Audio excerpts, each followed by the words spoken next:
Hello बच्चों, let's read out a question first. So इस question में हमें असर्शन रीजन दो स्टेटमेंट गिवन है, हम बताना है whether this statement is true और फॉल्स। सो इस स्टेटमेंट में फर्स्ट में बोल रहा है radio waves can be polarise, कि रेडियो वेव्स को हम पोलराइज कर सकते हैं। और उसका रीजन स्टेटमेंट टू में बता रहा है कि sound waves in air are longitudinal in nature, sound waves longitudinal होती है इन नेचर। तो देख लेते हैं हम सोल्यूशन से। But before of it, let's talk about the key concept which we are going to use here for this question.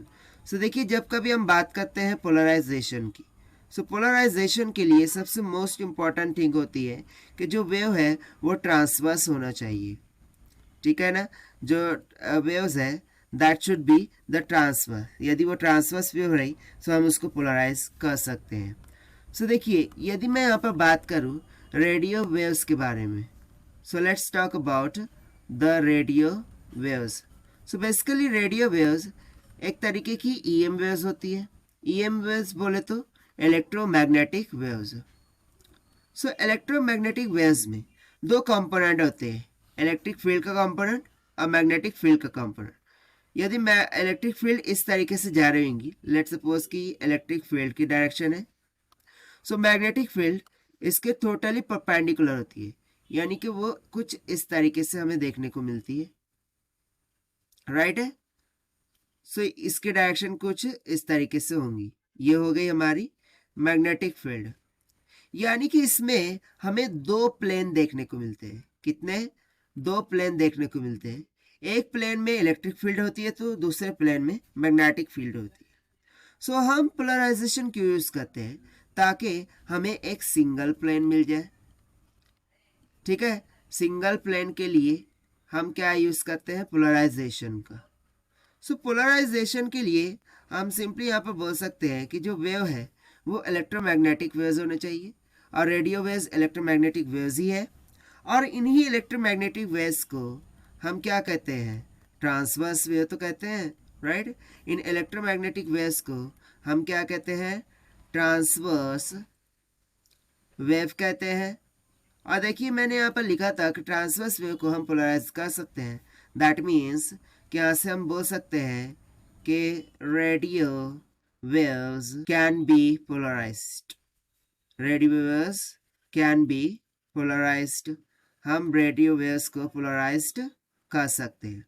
सो इसके according assertion तो हो गया ट्रू, बट स्टेटमेंट टू भी देख लेते। सो स्टेटमेंट टू में बोल रहा है sound waves in air are longitudinal in nature. So देखिए, साउंड वेव्स को हम किस तरीके से प्रोड्यूस करते हैं। सो बेसिकली जो साउंड वेव्स होती है उन्हें हम प्रोड्यूस करते हैं ड्यू टू प्रेशर डिफरेंस। कैसे प्रोड्यूस करते हैं? प्रेशर डिफरेंस से। सो किस तरीके से?